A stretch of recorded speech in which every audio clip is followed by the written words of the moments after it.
Welcome back to episode 6 of the Orks of Gork and Mork, you beautiful people. Now, at the end of last episode, we were saying about getting the research PAL so that we could go and research the technology that was closed off to us. Now, we've gone and got research PAL, but unfortunately, we still cannot access any of the Orky weapons. So we needed the power weapons into the special weapons, into the heavy and the forced weapons. That we cannot do. Basically, it says along here that we are missing the high-tech research bench. We have uninstalled them, we've deconstructed them, we've reinstalled them, and none of that has happened. So what I'm thinking is we'd probably have to go through Imperial subjects to then get that research, is what it's looking like, which is a bit of a shame, but thankfully we do have a lot of guns and then a whole bunch of Ork guns in storage as well, so we should be fine.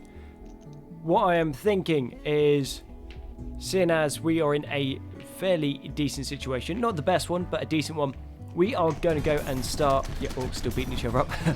We are starting all of the research so that we can start our spaceship and then fly off and continue our wah. So it should be nice and quick, and time to get on it.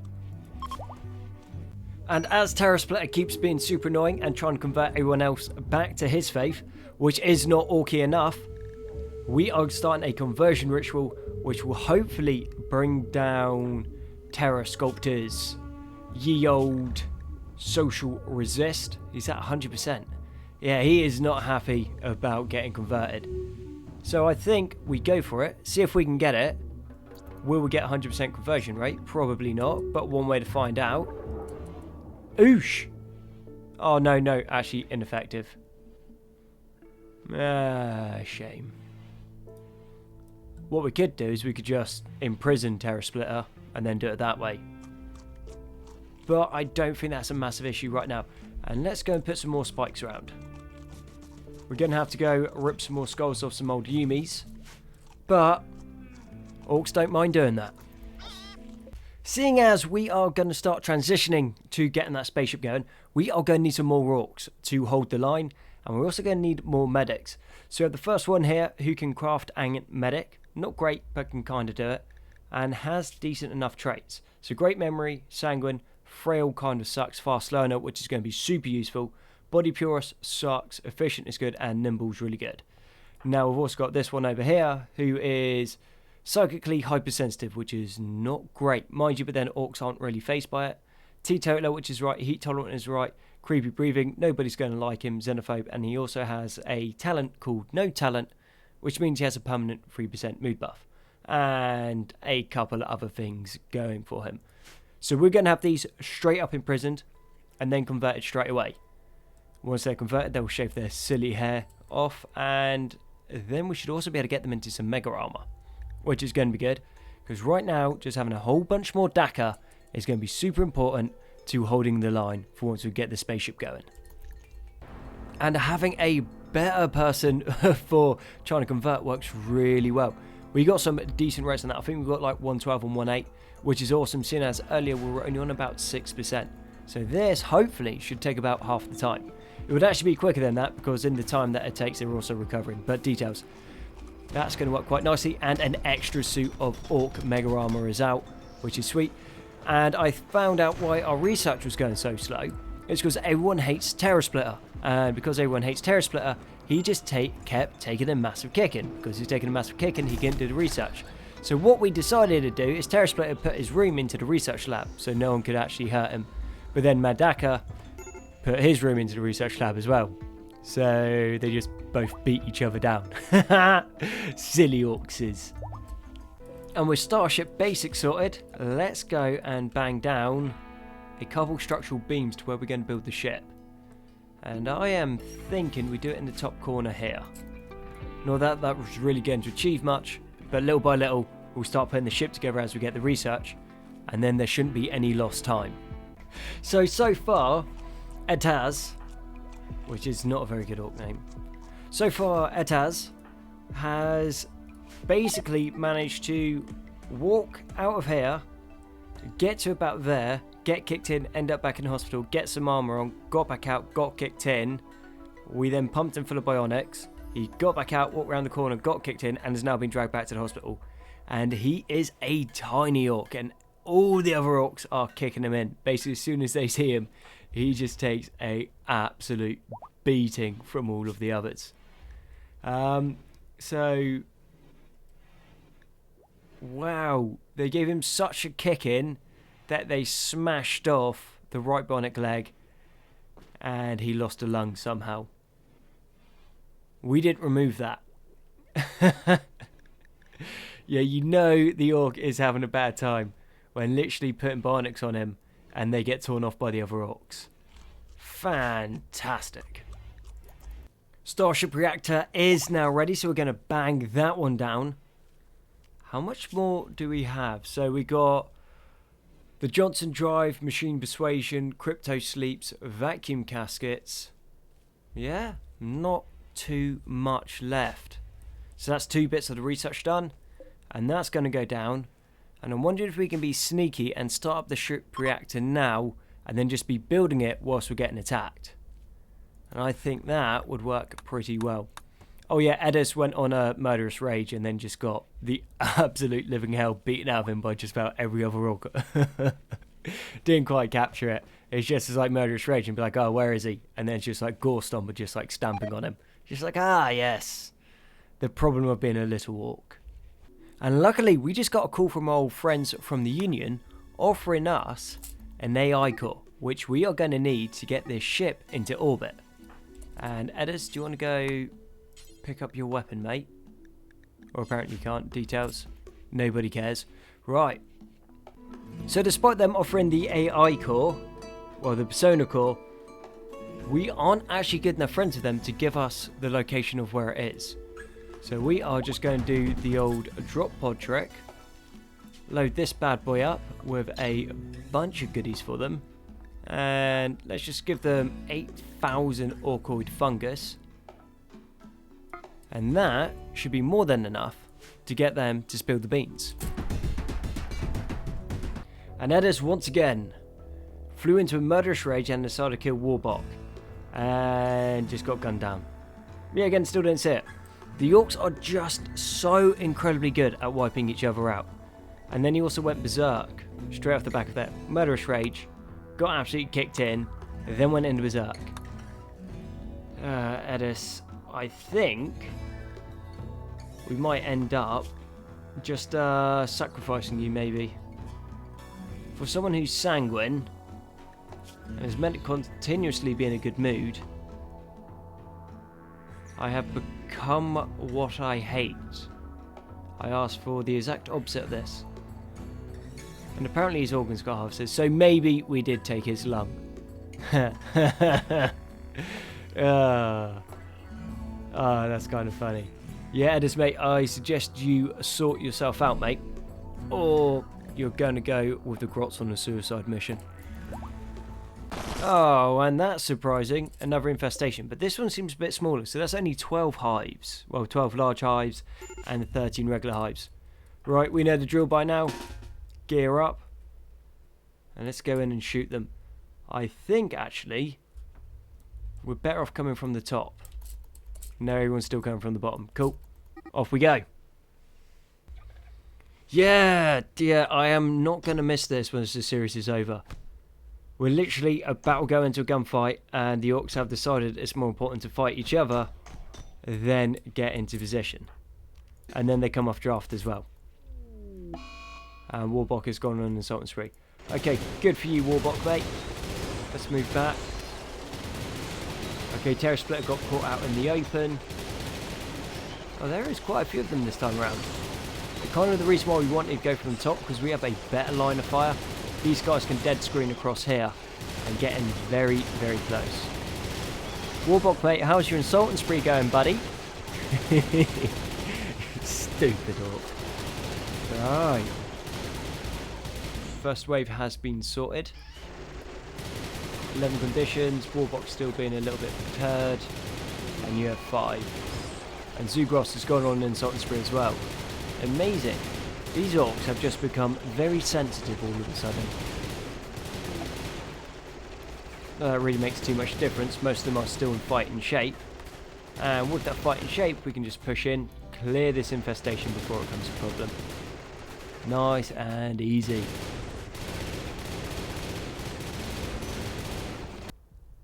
So, we know these turrets don't show up as if they've actually got a gun on them, but they still shoot.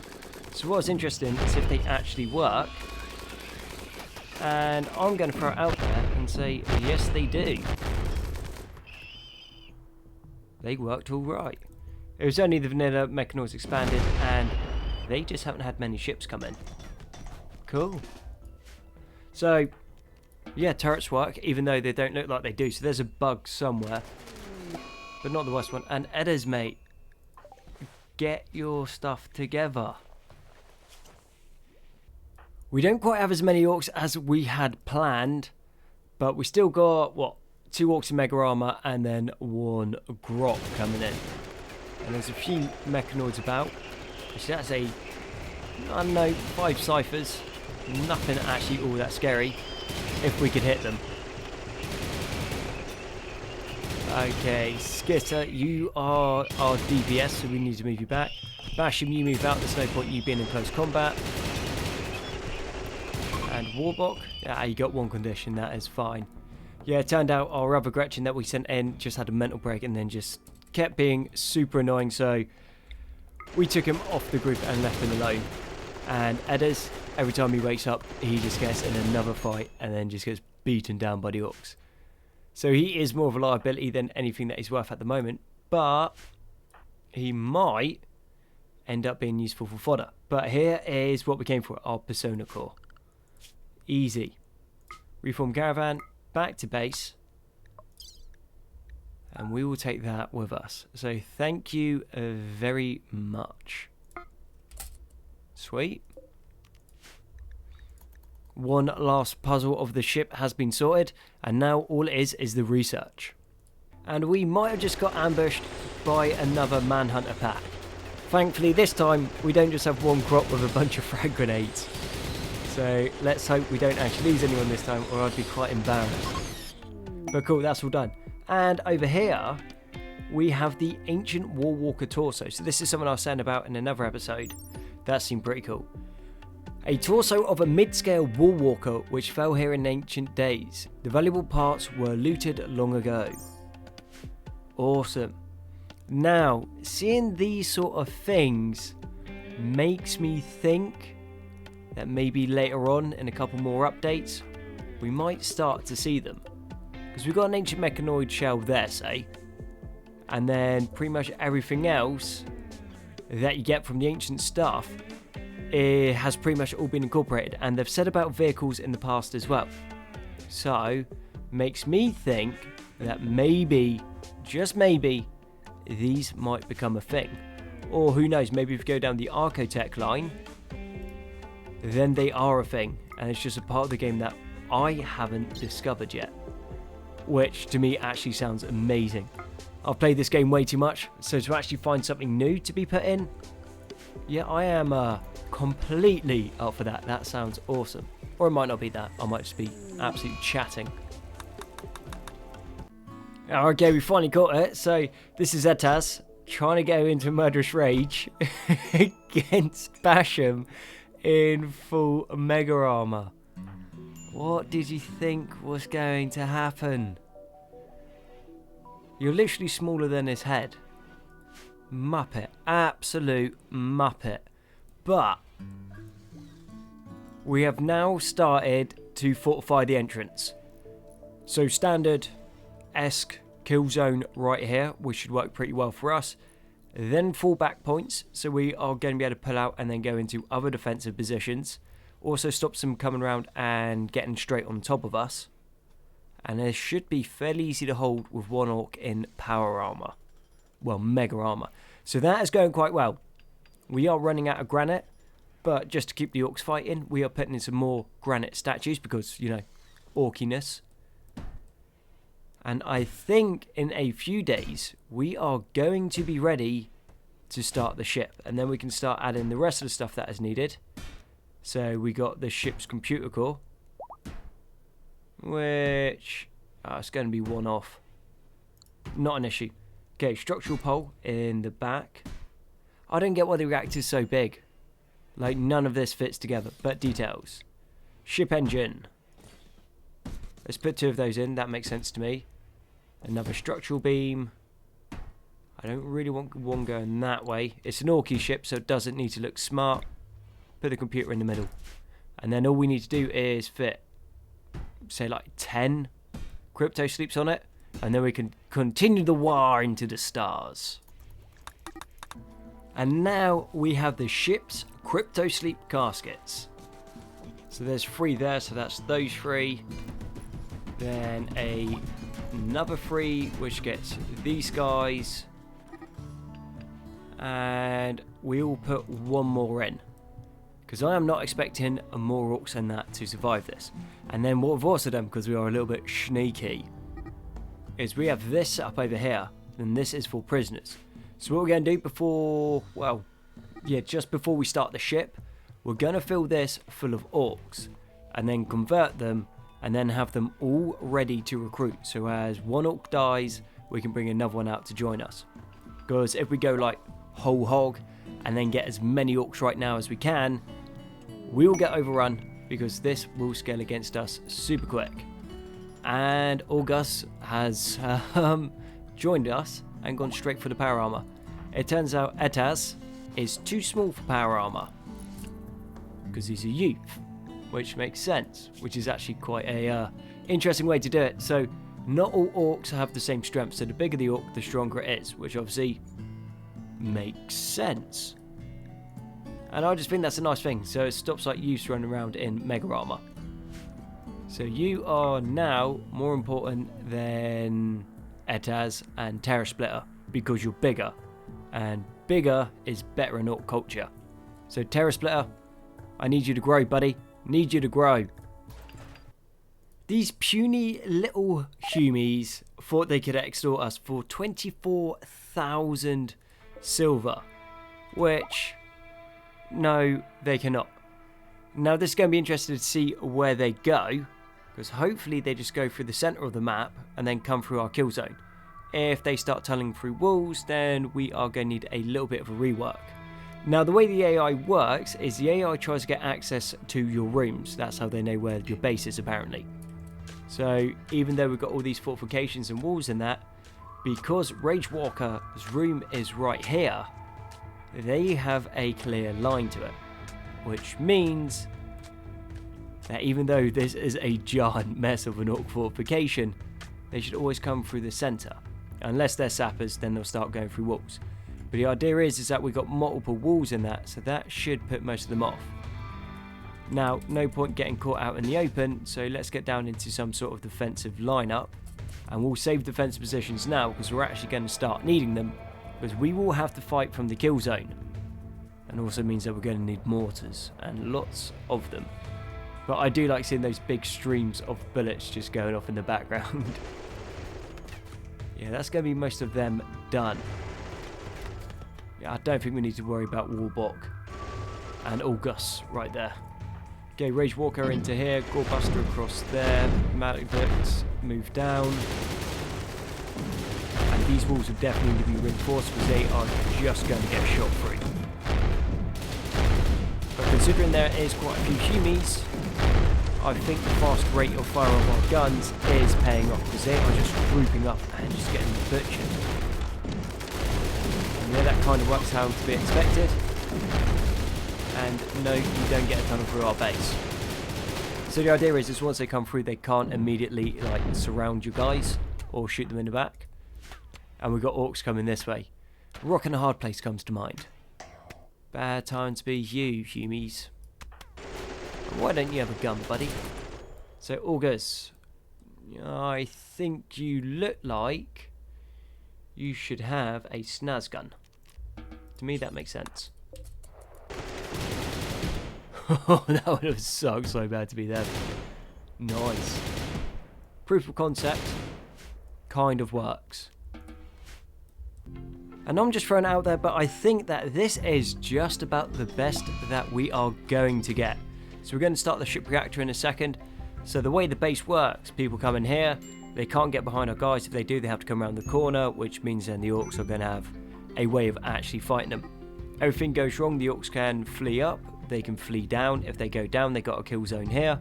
So everything will come through on a conga line of death, shoot them down. This starts to fall. They can, which actually brings me to the next bit that we need to do. Door and a wall. Well, door and then wall, so they can retreat back through here. And then get behind this bit to shoot anything that comes behind there. Then across here, things go wrong, they can come back up this way, get behind here, and then shoot at anything coming through this bit. If that goes to full, they can then come round, get into here, and shoot that way. Don't have an escape path on this one, so this one is better designed than that one. But we now have layers of defense, which is cool. And we also have Mech Hive Mike coming in. Let's start the ship. It will take 15 days. Confirm. And I think with that, that is where we wrap up this episode. So thank you very much for watching the Orks of Gork and Mork. I've been Conzi. All your likes, comments, sub support have been amazing. You guys are awesome. And I'll catch you on the next one.